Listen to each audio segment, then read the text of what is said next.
Welcome back, my friends, to the sweet spot where IT leaders share the insight with other leaders and others that want to lead. My name is Carlos Vargas, and as in every week, we need to make sure that we record because when we're with Paul and Howard, we need to record before we start. So, hey guys, how you doing today? Doing All really good. I will wave as I usually do. So, snow, no snow, sun, no sun, whiskey, wine. Where are we these days? Snow. So your transition? I can tell you we have no snow, and this is disappointing because as you can see behind me is Blue Mountain. I will also be going to Blue Mountain on Friday. I'm scheduled and have lift tickets for skiing on Saturday and Sunday, yet there are no trails open at all anywhere. Don't you pump in fake snow like we do in in America, or do you guys not believe in fake snow? Yes, but it's additive, right? You're adding snow on top of a base of some sort. There's currently insufficient base, which means I have 4 days of hope that snow will come enough to base this trip, or it'll be a wading trip for 4 days versus a skiing trip for 4 days. It's funny. We had this conversation over the weekend because almost all of my friends ski or snowboard, right? They participate in the Denver winter activities, and I do not even slightly. But what I say is the same to everyone. Like, I'm happy to go to the lodge. I'm happy to go on the experience. I will not go on the slopes. I will sit outside with tea. I will watch all of the festivities. And then if you give me a time, I will have a wonderful meal prepared when you arrive, broken, beaten, and exhausted from your day on the slopes. And I will have a wonderful warm meal prepared with drinks to go along with it. We can have a lovely evening, play some board games. I will not be joining you on the slopes. Surprisingly, I get a lot of requests to go. Heights? Do you fear the heights, or is it slipping it down a long mountain that's your problem?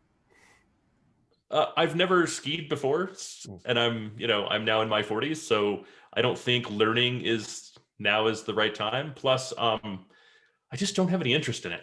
Like, it's not like it really appeals to me to go spend a few days on the bunny slope and try to get some feeling for it. I never was a natural skateboarder, so it's not like I don't even have skills that could translate.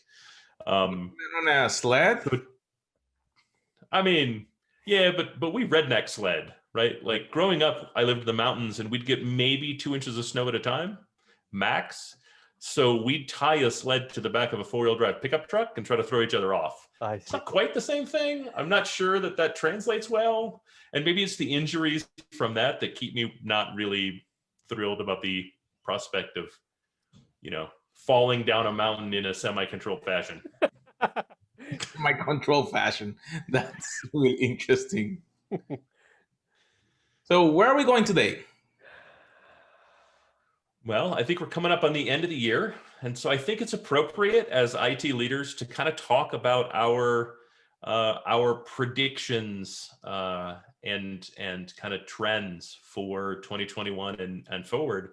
And I think we start with the topic you brought up before we clicked the record button, Carlos. So why don't you lead off with that topic? So by the time that you're listening to this, something happened that probably a lot of people did not expect it. The giant on technology had a huge outage, that is Google. So in around December 14, Google experienced a major outage across all their platforms, meaning YouTube, Google Search, and Gmail, and everything across the world. So they were looking at it. So some of that happened to companies also. It's not more than a week prior, AWS was out. That's true. Yes. So that's 2 of the 3 super cloud providers. That's an interesting problem. How do we so it's interesting. You have a rant on this? The search function continued to work, but all the back-end services were down, right? So like Pokemon Go uses back-end services, and they were down. As of yet, I haven't actually seen an after-action report that says what the problem was, right? in the AWS outage, it was a misconfiguration on their part that crashed everything. Right? It was kind of like, ultimately you have to pick. You can either be truly fully agile, or you can be risk adverse. And as you twist those dials, they're kind of pinned together, right? As you twist the dials, you get more of one and less of the other. And I would say the number one thing that you need to go to in with DevOps as a leader is understanding that you're trading one for the other. You're trading risk aversion for agility, for speed to production. And sometimes it goes horribly, horribly poor. Now, I do think we need to view it within the context of the change rate of both Google and Amazon and recognize that, yes, this can definitely happen from one change going poorly, but I want to say Amazon does something like 6,500 changes a day, production changes a day, right? So while, if we think back, we've seen a lot of failure, right? We've seen a lot of downtime that's been significant. At the same time, the failure rate per change is so much lower than I think the rest of our kind of networks have had in the past, that I think we need to kind of understand both sides of the equation a little bit. And I think we need to have a little bit of intellectual honesty, right? Like the reality is all systems go down, whether it's your data center or your closets full of compute and public cloud implementations. And the reality is the public cloud implementations are far more complex and far broader and have far more services than you will have. And therefore, they have far many places of potential breakdown. And therefore, you have to sort of believe that to be true. It's also important to know that that only 4% of total compute within applications is in the cloud already right now. So there's still 96% that are sitting in owned data centers or rented data centers or co-locations or sitting in somebody's desktop in some office somewhere. That all still is true. And while cloud is still a massive growth, and this is where you, in my opinion, you should be putting your things if you build something new, there's still this diversification of compute and data center requirement across that entire environment. In fact, I would generally say that even though cloud is growing substantially, even though it is on the decline of growth, edge will become the new cloud shortly. So it's not just cloud as a deployment option, it's data centers deployment option, it's edge as a deployment option, it's my client's devices as a deployment option, it's compute within my supply chain as a deployment option, it's SaaS, it's consuming public services. All of those are deployment options, not just one single destination. So looking at what would be the prediction then? So before we get into the prediction, I kind of want to touch on something that Paul said, and that is that everything goes down. And the truth is nothing has a true 100% uptime function, right? Everything will, given enough time, everything will eventually go down. Yep. The question becomes, because I think the public cloud outages that we've seen are somewhat unique in a couple ways. One, it's not very frequent that your entire data center goes down, right? It's not very frequent that absolutely every application that you have hosted in your co-location facility, whether you own it, lease it, rent it, whatever, all of that goes down and is inaccessible. And yet, public cloud, that does seem to be the case, right? Sometimes it's the entire region goes down. Sometimes it's the entire world goes down. Sometimes it's an entire hemisphere, right? Like there's scale of the outage. But when we think about outages, we tend to think about them within the context of some percentage of infrastructure. And one of the things that's pervasive, and I think we should acknowledge, is it tends to be when we hear the notification of public cloud going down, the whole thing is down.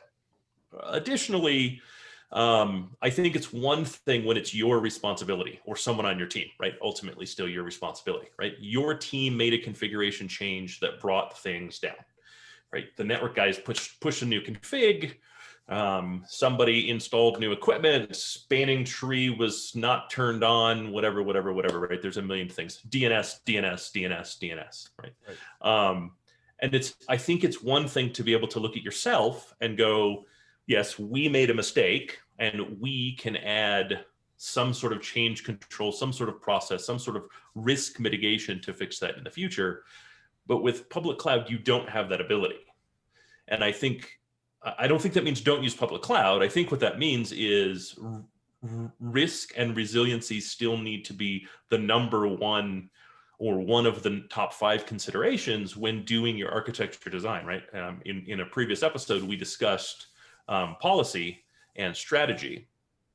And I think when you're determining that your strategy is cloud first, that your policy probably needs to be not one cloud, but rather some mix of clouds that add some resiliency to your environment, so that, were AWS to have an outage, Google to have an outage, Microsoft to have an outage, you've still got some resiliency to maintain some uptime so that the damage to the business is lessened. Now, I don't know that I would put everything up there.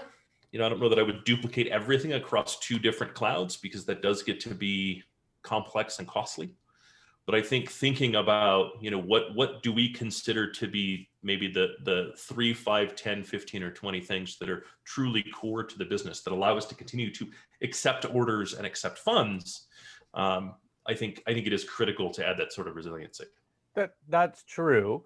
But also, in fairness, the likelihood that the internal set of services were down is low in any one of those providers, right? They didn't have full data center outages. They didn't have full region outages. They had inaccessibility to those services and to those data centers, right? So sure, that would suggest to me, the DNS problem is that there in fact are single points of failure outside of their control, right? Even in your own data center, you could have duplicate infrastructure all the way out to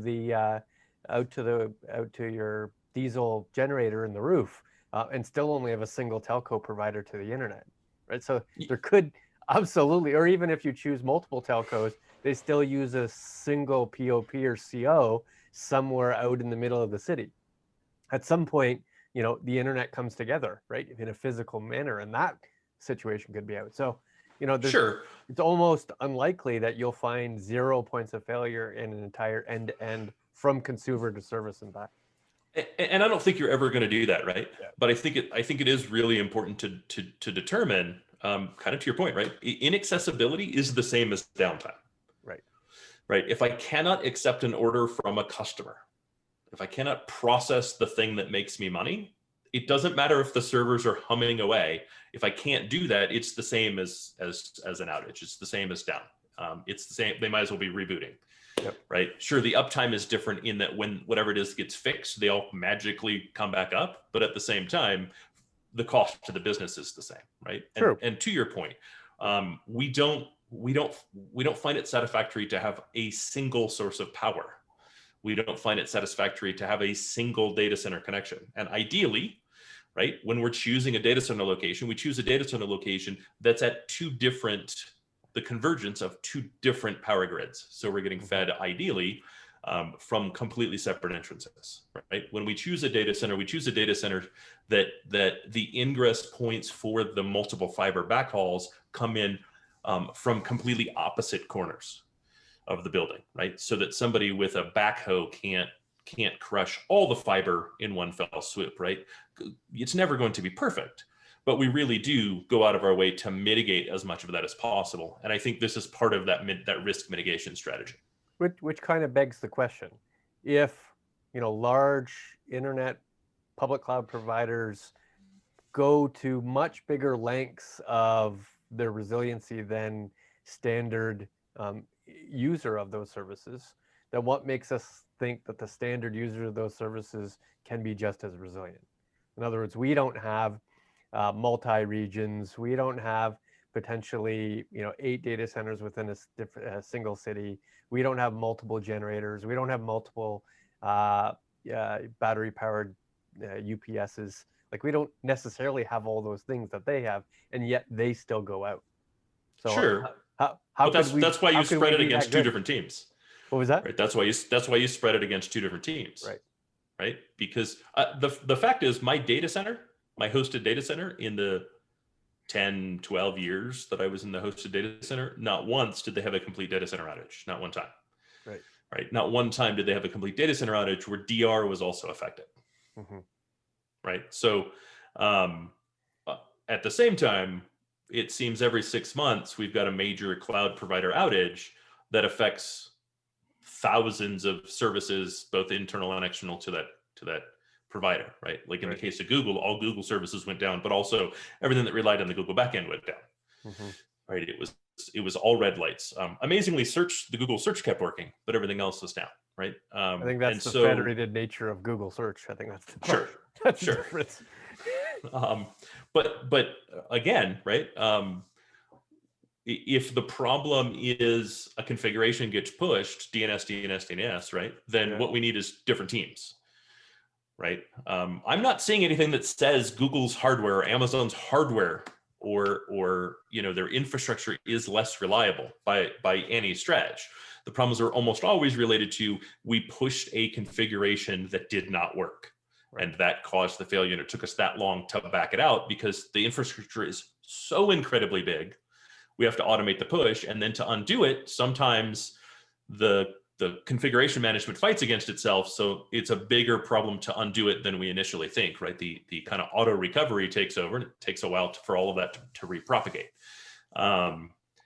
And so, no, I don't think they have different issues. And I think they're far better than the rest of us for the most part. But when things go bad, the ripple effect also, because of their scale, is larger. Right? So speaking of 2021 predictions, then I believe, and tell me if you agree, that there'll definitely be a big push in 2021 to have public cloud services, the operating model, be available on premise in data center, and also be available to some extent at edge, so that you'll be able to allocate those exact same resources, use those exact same tools as you would in the public cloud across your internal data center and any edge devices to which you control. Do you buy that? No. In a very limited sense, I do. Right? Like, I say it's a push. I think there's years before it becomes true, but I think they will market that capability. I mean, we can look to Microsoft, right, and kind of talk through the Azure stack project debacle. Depends on how you put it, right? Ultimately, I think Azure stack is a really smart, really useful strategy for companies that are maintaining a mix of on-prem and Azure as a cloud. Mm-hmm. It doesn't really do anything for AWS. And I think it's really, really smart. Adoption has not been overwhelming, for lack of a better term. I do think we're going to see some evolution of that, and I do think that 2021 offers the biggest potential for push for Azure Stack. Now, I do think there's problems. The vendor selection is very, very small when it comes to Azure Stack, and I don't think the vendors have really built out the quality of support in Azure Stack. Right. Mm-hmm. So I think 2021, we're going to start to see that change. Frankly, unified management across cloud and including your on-prem private cloud, I think we're going to see a big uptick in 2021. And I think we need to, right? I think the kind of work from home agility that we've talked about during COVID, right? That kind of changed our project lifecycle, our product lifecycle. I think we're going to see the upside to that. And I think we're going to see a lot more hybrid cloud creations in 2021, right? I think we're going to see a lot more companies really start to embrace the power that comes from building that on-prem and cloud hybrid multi-cloud kind of model that we've talked about over and over again in 2021. And things like Azure Stack will help with that. There's some things like Elastic Beanstalk that I don't see being created on-prem ever. I don't know that I would consider that an essential piece of AWS for those trying to replicate AWS-like services on-prem. But so that's where that's the only asterisk that I put. I think there's some things that are in cloud that make no sense to put on-prem, even in some minor version. I'm glad you used the word hybrid cloud. So I'm going to ask a question. Do you define hybrid cloud as a single application, a single service that spans your data center and public cloud? Or do you consider hybrid cloud any architecture with any number of services that get deployed to multiple places, i.e. on-premise and in one or more clouds? More the first than the second, but I don't think it's quite that simple, right? Because I think we could define an application in about 12 different ways. Right. And you could say, I'm going to put the entirety of this application in AWS as an example. And then you have some piece of it on-prem, some component on-prem that does a read or write, a call to or from that public cloud. And I would say all of that is one application, and therefore that's hybrid cloud. I see. So you define an application as multiple services versus an application as a single service in that definition. That is correct. Okay. Otherwise, I would just call it a service. Right. Right. Because a service doesn't make an application. Right. An application is the holistic experience from start to finish. Yeah. In my mind. But one has defined, at least earlier, one defined hybrid cloud as taking a single service and ensuring that if it required more resources, it could extend into the cloud in order to get those resources, as opposed to an application that has multiple services, some of which are deployed on premise, some of which are deployed in the cloud, all of which talk to each other when necessary. So I would say, to be extremely pedantic, I would say hybrid cloud for me involves on-premise private cloud. Yes. Multi-cloud involves more than one cloud provider. Right. So for me, it would be a hybrid multi-cloud. And generally, if I say multi-cloud or hybrid cloud, I tend to mean hybrid multi-cloud. Because I think most organizations, right, they've got some things on-prem, they've got some things in a cloud, in a public cloud provider, and probably some other things in another cloud provider, public cloud provider, or they should. Yeah, it's hyper segregation, right? They've chosen which applications are going to be in the cloud or in their private cloud or in their traditional data center. And very rarely do they mix. And the reason why they don't mix is because they're different teams with different control. And they're different application styles, and they're different states of evolution, and they're different states of production, and they're different, right? I think there's a million different reasons. But ultimately, I think we need to get to the place where it's as unified a team as possible. Right. And I think we need to push for that in 2021, right? If I was to give someone something to do in 2021, right, a prediction I'd like to see fulfilled, it's that we continue to break down teams. So while different team members may have different specializations, we don't think of them as different teams, but rather members of the same team, members of the same control space, members of the same kind of intelligence and communication sphere. As soon as we say this is one team, what we're doing is saying this is people that communicate in this circle better than they communicate in any other circle. And I think ultimately, if we're trying to really push our hybrid multi-cloud strategy and policy, I think that ends up being a huge roadblock. No, I'm not responsible for that. That's somebody else that's responsible for that. And we communicated about that internally, but really John is supposed to communicate externally, and John was on vacation that week, and so the communication didn't really get transferred over to the second person versus it's one team, and we really need to learn how to share as one team. And while that's not necessarily an easy thing to do, right, especially as teams get larger and larger, I think we need to start adopting that mentality and really starting to create that culture. And so we've got elastic groups within one team, right? One team, one team, one team. Or like I say, same team, same team, same team. So physical architecture, the infrastructure architecture within a data center, is that likely to be hyper, right? Is that likely to be individual nodes? We'll call extreme scalability at the component layer. And I'm not just talking about hyper converged. I'm talking about individual components that scale as sort of minutely as you need to. Is that the trend we're seeing? Or not? I mean, the trend we should be seeing is there is no infrastructure, as it were. There is simply applications that sits on hardware. right?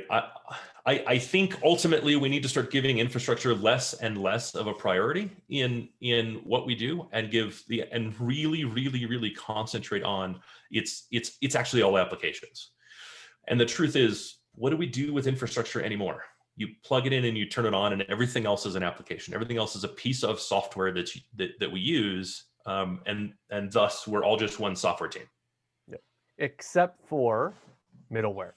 Middleware has always been that burden between application development and infrastructure. Infrastructure always felt like they owned it. The application team always felt like infrastructure didn't know how to configure it properly. And that could be OS, right? That could be OS, that could be application server, that could be web server. All of those things are in the middle. And yet I still believe there isn't a real owner for it. But I think that's what the infrastructure team needs to be. Right. To be honest, right? I think the infrastructure team, I've always kind of been an infrastructure guy, right?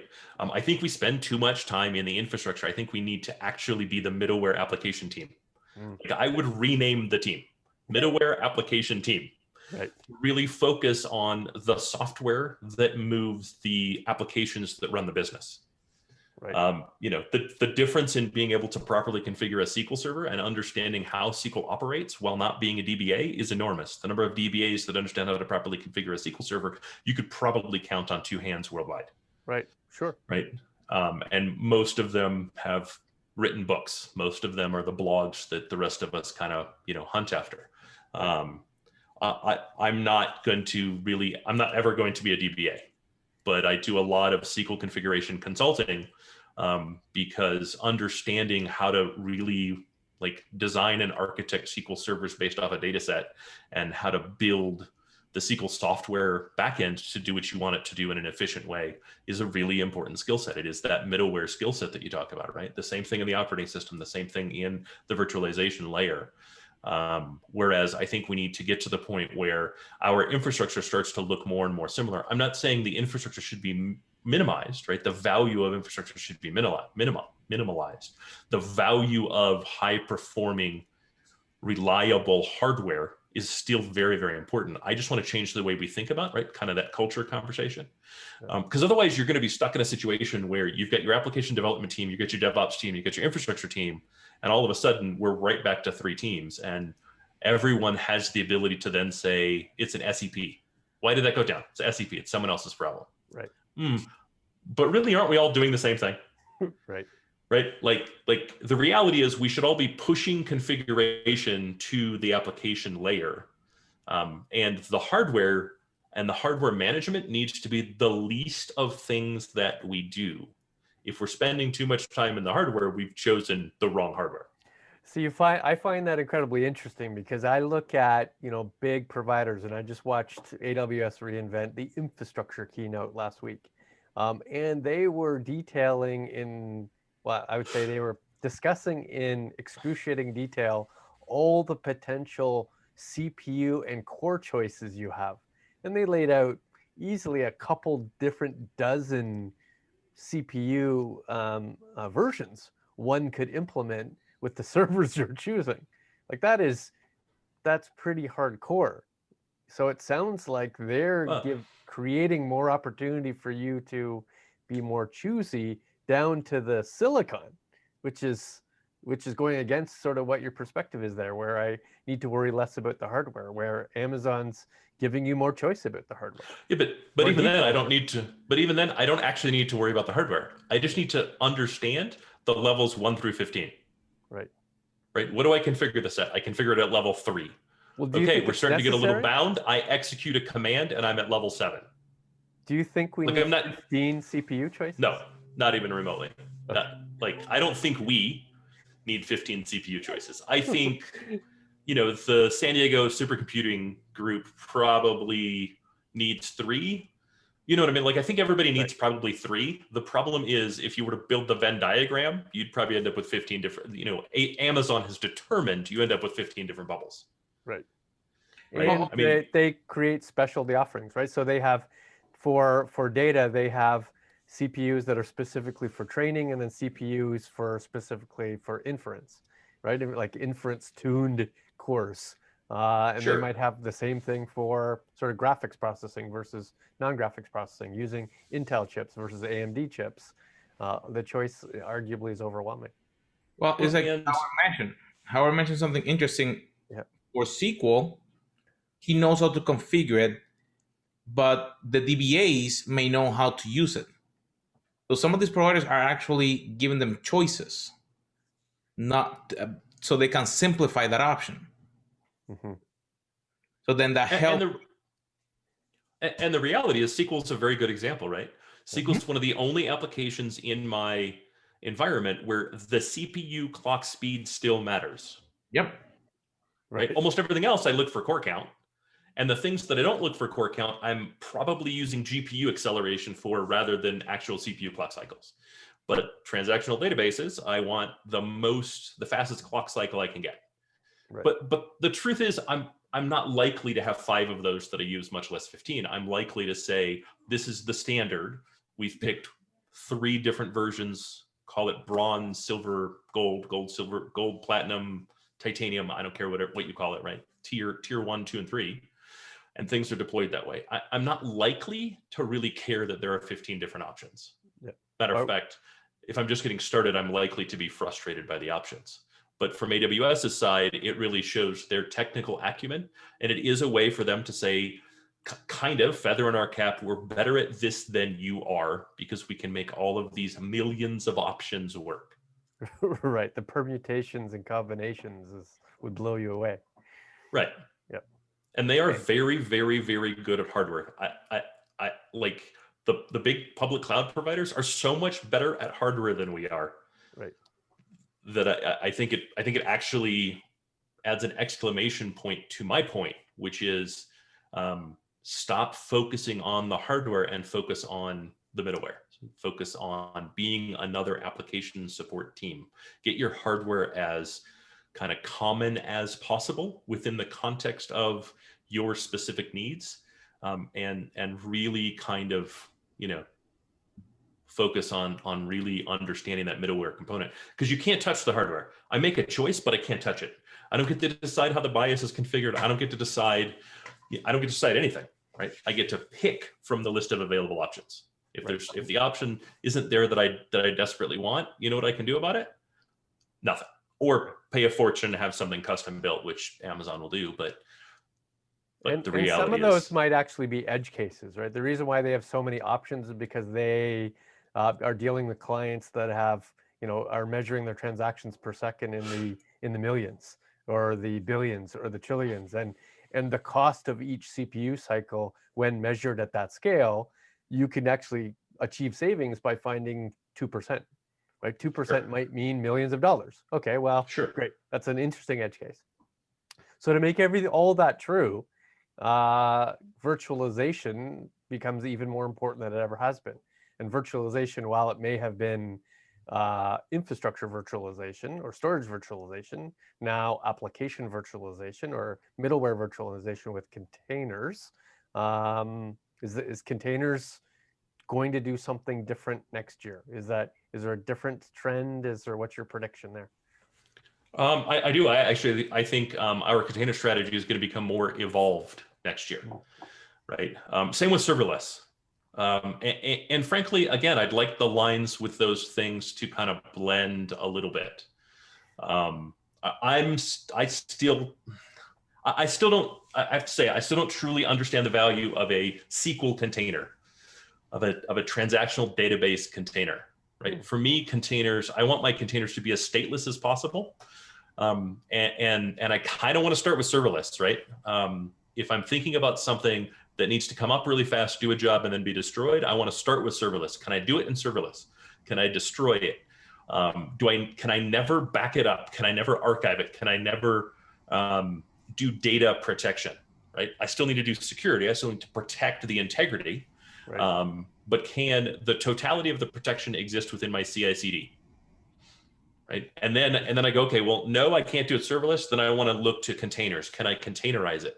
And again, right, does it make sense based on the kind of capabilities contained with my environment that my container strategy at the very least begin with everything that is, again, stateless, right?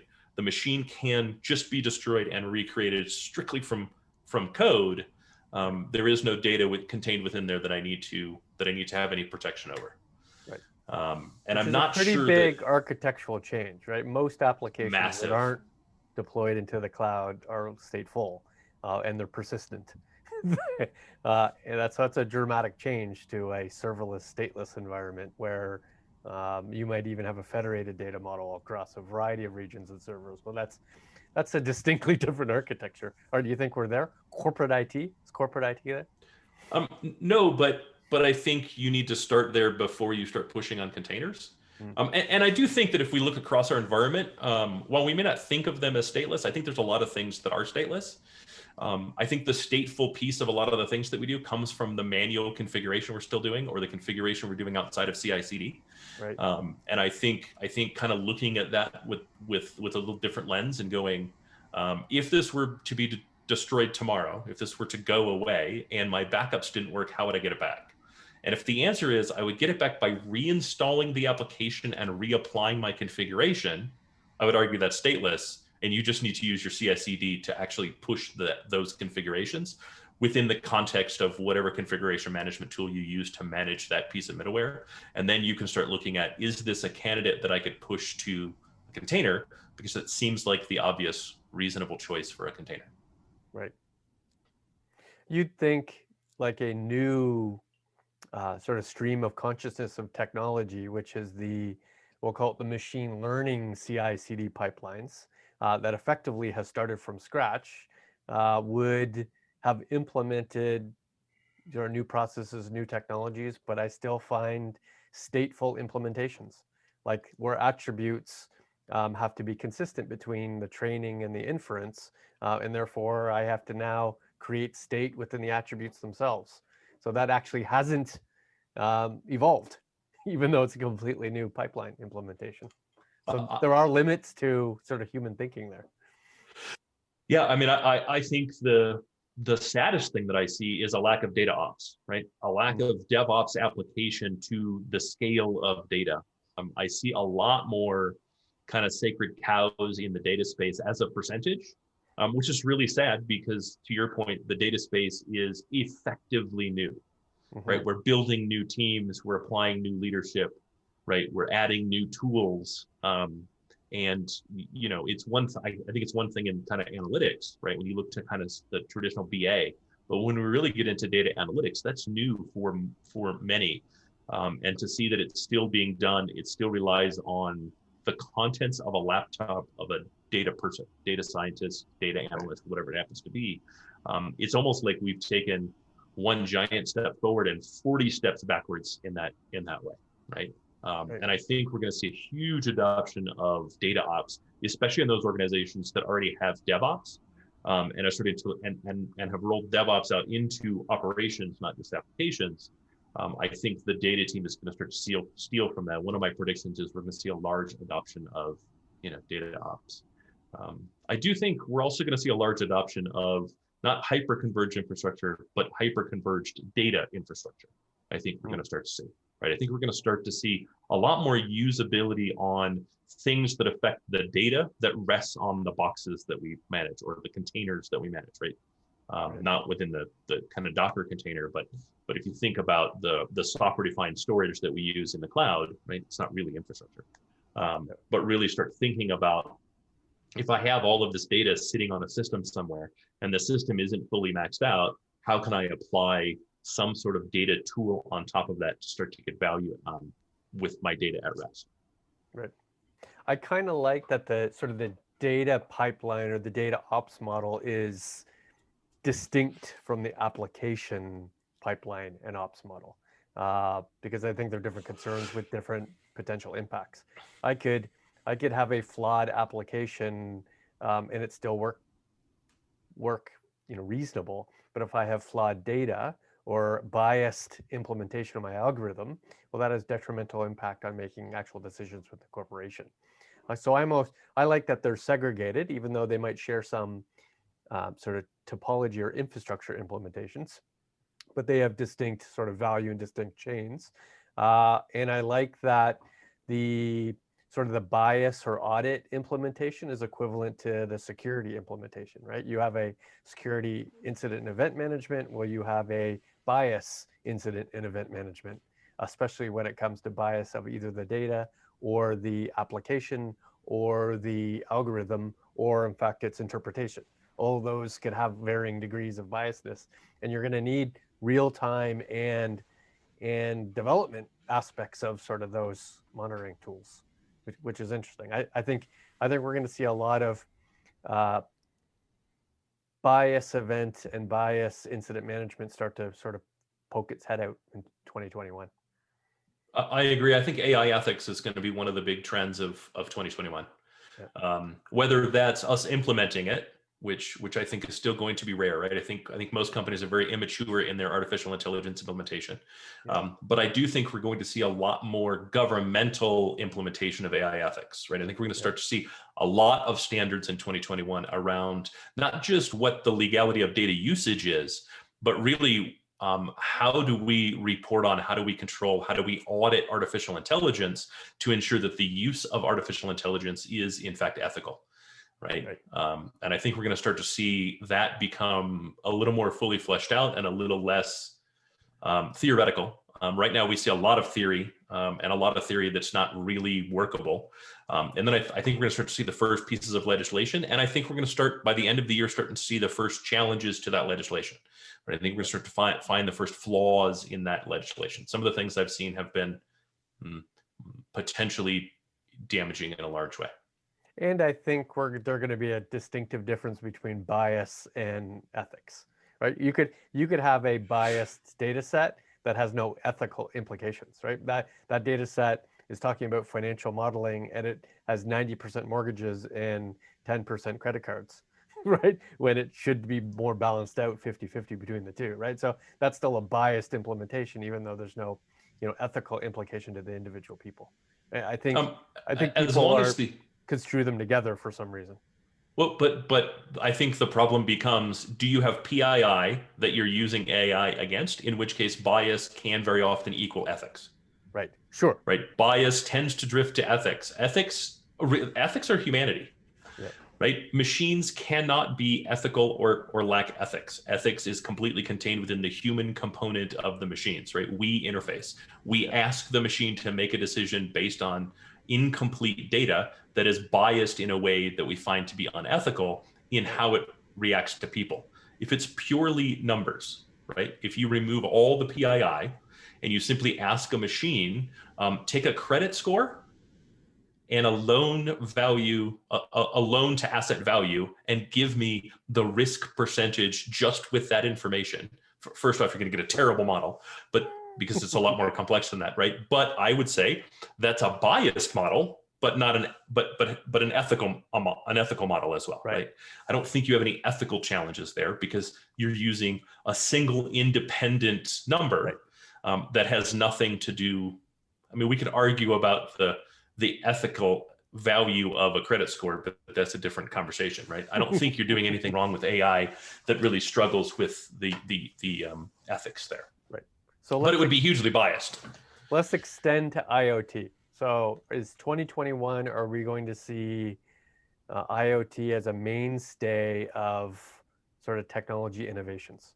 Are we going to see human-machine interactions distinctly different in 2021 as compared to 2020? I think 2022, to be honest. Like, I think 2021 really is going to be the year of the edge, but I think the edge is a lot more than just IoT, right? I would argue that the work from home is a move to the edge, right? And I think 2021 really is going to be kind of a new look at the edge. What does the edge mean? How do we interact with the edge? How do we get comfortable really truly having an edge? Because I think we've talked about the edge for years, right? And I think we talk about the edge kind of in the same way people talked about the edge before we realized the earth was round and they thought you'd just fall off. Right. There's danger in falling off the edge of the earth. Don't sail all the way out there, right? And I think we kind of talk about the edge the same way, right? We use it to define the things that are someone else's problem to some percentage. Oh, we contract our stuff that's at the edge. We do this for the stuff that's at the edge. And the reality is 2021 has been an experience that is universally at and beyond the edge. And so I think 2021 really will be the year where we start to take a serious look at the edge and really claim the edge as part of our infrastructure, as part of our organization, as part of our operational responsibility. And I think we'll start to look at the edge in a very different way. And I think we're going to see a lot of massive changes in kind of edge policy, in edge strategy. And that's going to allow the very tail of 2021 and the beginning of 2022 really to be the year of IoT. Because I think once we start to really take into consideration what the edge means, really own the edge, right? Then those IoT devices that we previously thought of as someone else's problem because we contracted them as a service, I think we're really going to start to own, and I think we're really going to start to kind of say, okay, well, we're going to accept that we've allowed a little bit more fuzziness in the management of that data, the management of those tools, specifically when it comes to the securability of those things. And I think that's very, very late 2021 and 2022 for sure. Yeah, I absolutely agree with you. In fact, we had a previous conversation about, the distinct difference between OT and IT. And I think it's fair to say that IoT is still an OT consideration. Yes, there has been circumstances where specific equipment was produced like parking meters and our traffic lights and our lampposts that are collecting OT information and sending that back to a server for the purpose of dashboarding that information or creating event management. That's great. Though that's few and far between in terms of actual implementations. I do think there's true and real OT where I'm buying a machine and that machine requires IT services. It's collecting data, I have to store that data. It's computing information for the purpose of that machine to operate the value of that machine, safety, security, or just operational support of that machine, like an MRI. And then there is IT that's extending to the edge, all these edge appliances. So I could federate my compute. I could collect and consume data at the branch, at the store, at the plant. That's extending IT into the edge versus IoT. And I don't think they've come together yet. I don't think we've bridged really this IT OT thing other than, specific certain technologies that were produced for the purpose of making that bridge. I agree. It's not generically true yet. I agree. Yeah, I agree. I think we buy IoT as an appliance, right, whereas the edge we own and we do very little edge, but I also don't think we define the edge properly. And right, to me, I don't think they really should be viewed separately. I think there's entirely too much similarity between the two. And I think we need to, stop. I honestly think it's an attempt to pass the buck, and I think we need to stop passing the buck. I think we need to effectively demand that no appliances belong to anyone but IT. If it generates data and sits on the network, frankly, IT needs to own it, and they need to own it as completely as they would own anything else. And I think that means an investment in a much bigger investment in real vendor management. Right. But what if it's an asset? What if it's a bulldozer? Are you really expecting IT to manage the bulldozer? No, but I'm expecting IT to manage the things that generate data to some extent. And again, that can be vendor management, right, but it needs to be vendor management with the overlay of what does the data look like? How do we ingest the data? How do we secure it? This is now an entry point into the network. What do the third-party protections look like? Right? All of those kind of things, as though it were a device we were building and designing ourselves. I'm not saying we need to be in charge of the code, and I'm not saying we need to run the mechanics. What I am saying is we need to be an active participant and not a passive participant. We need to actively say, this is our checklist, and this checklist must be complete, even if it's filled out with, the vendor will not comply, therefore we've segregated it on its own network. And it is effectively a dark network that only has the following pass-throughs because the security profile is too low, right? I think we've seen too many attacks in 2020 and prior years that come in through a backdoor from an IoT device. And I don't think anything is going to happen except that's going to massively accelerate. Especially those voting machines. Carlos, I bet we could go for another hour and a half. Yes, there was a very interesting conversation because looking at from the leadership perspective of what is happening versus from an engineering perspective or from a technologist, that a lot of times get influenced from the new trend that the vendor is trying to sell you. And you mentioned something very interesting, that we should be looking at that multi-cloud, not looking at the device, but looking at where the people are. And with all the stuff that COVID have show us, is that I think that was Howard that mentioned that now the edge is at the home. So how people are actually moving, that could dramatically shift. So before we close, now that we have so many people working at home, should the top leaders reassess their cloud strategy, now looking at those new endpoints and how they can deliver the service that they need more from a cloud and see how they can provide them that versus trying to own everything? My I absolutely do. I think you should be looking at the cloud as first and foremost a way to aggregate all those work from home connections and provide some sort of aggregated security. And I think there's some new startups that we're going to see in 2021 that are really going to help focus on that, right? And I don't think VDI is the solution. I don't necessarily think Citrix Zen Desktop's the solution. I don't think a web front end for everything is the solution. I think it's actually going to be a mix and something maybe even slightly new. I agree. The corporate data center cannot be the collector and manager of the edge, especially the working at home. All your VPN, all your VDI better not be coming from your internal servers. That should absolutely be at the cloud. We should access the corporate servers via the cloud. That's the purpose of having the cloud, having that ability to reach anywhere for any reason. And if you need multi-cloud access to do so, great. Shift your focus from your data center being the central hub to, in fact, being the cloud, the central hub of work from home. I think it's okay to say that my data center is the central hub, but I think it's not one hub or other, right? And I think too often we say our network is the one, everything else is other. Right. Right. I think we need to look at kind of multiple rings, right, and think about it as layers of protection as we get closer and closer and closer to the family jewels. Right. So it's part of the reason I like using the cloud is, to your point previously, multiple zones. Right. If I'm based in Denver and most of my workers are in Denver, right, I can find 2 or 3 cloud providers that have serious aggregation in Denver. Right. You know what? I can also put one in New York for the people that are in New York. And one of the things that's really important is I can't control the network between any of my users in my data center when they're at home, but I can have some control over the responsiveness of the network from the cloud provider to my data center. Right. And therefore, the more I can stretch that string closer and closer and closer to my users, the more control I have over the responsiveness, the security, the data flow, the traffic, all of that other stuff, right? So I think if we're not doing that today, we're missing out on the biggest current value of the cloud. Right. Before we close, I think it is important to note the things that we don't have on our predictions.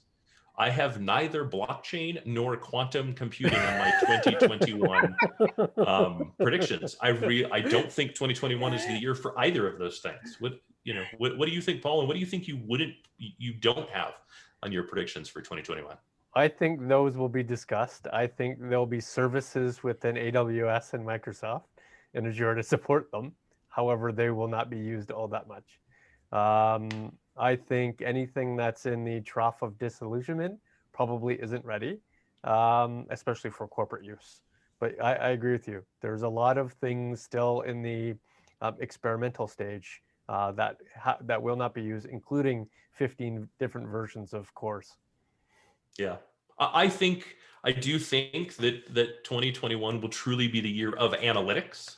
Yeah. I think 2021 will see some small adoption of true machine learning. I think we've had effectively a 0% adoption. I think that'll move up to probably 10% of organizations that truly adopt some form of real machine learning. And I think 10% of those will truly adopt some form of real artificial intelligence outside of kind of basic pre-educated response sort of things, right? I don't know that I would say the kind of common stuff that we do is necessarily what I would call analytics, right? If you can click a button in Salesforce and turn on artificial intelligence, that's not really what I'm talking about. That's just a consumption model. But truly using artificial intelligence to right. I don't really view those as artificial intelligence necessarily, not within the context of what I'm talking about, but really kind of large scale AI deployments at organizations. I don't think we're going to see huge ones. Again, I think that's going to be more of a late 2022 with early 2022 really being a heavy push into true machine learning. Microsoft Word had Clippy for years, so. Right.